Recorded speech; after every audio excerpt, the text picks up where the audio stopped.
It's a beautiful summer evening, and I'd like to take the opportunity to welcome you to Bowkaddy's backyard and put a little video together talking about the bow hunter's new best friend, that being the bike. So for as long as Bowkaddy has been around, which is quite a few years now, people have asked me, how do I carry my bow on my bike? And I even went as far as to put together a little video several years ago adapting my double bar UTV bracket for use on the rear forks of a mountain bike. And I'm happy to say that last year I released my very own fit for purpose bike bracket. Let's check it out. So this is the packaging, and this is what's in the box.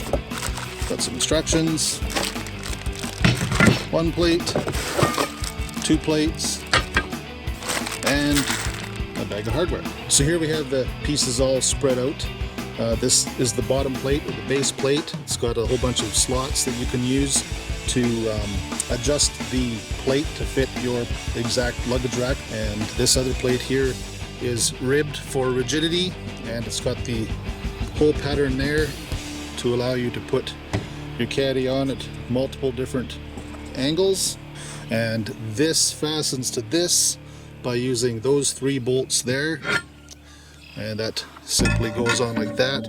That's actually just one of the ways that you can put it on. You can actually flip it around and put it on like that as well, giving you lots of different options and a lot of mounting versatility.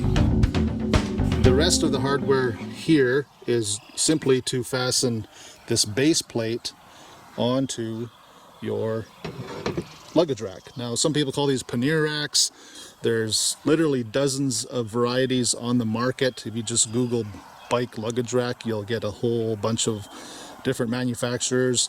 Some of them will bolt right onto the seat post like this one does. Some of them will mount right down to the rear axle, as is the case with this is the Rambo XL luggage rack, and you can tell that it's a little wider because obviously with a fat tire bike you need that extra width. Now, if your perimeter tubing has a diameter of 1/2 inch or more, like the racks made by Rambo and Quiet Cat, in order to keep the bolt vertical when you tighten it down, you're going to want to take a 1/4 inch nut and put it in between the base plate and the black nylon fastener. And if you have smaller tubing, then this nut is not necessary.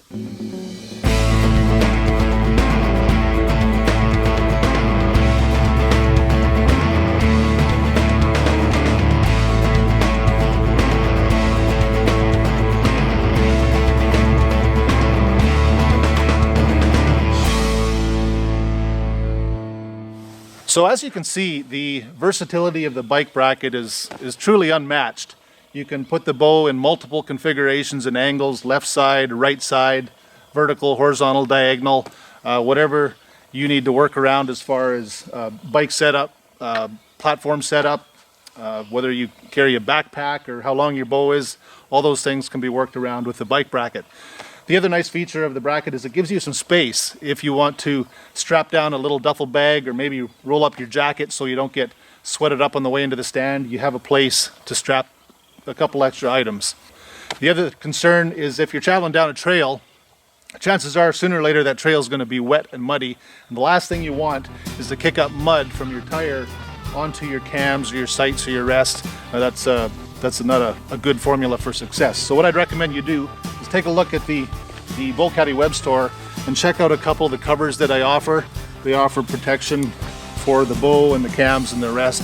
The full cover wraps actually completely around the bow and your arrows and everything. The last thing I want to point out is the use of these little quick pins. So just to provide some additional insurance, make sure your bow gets to where you're going.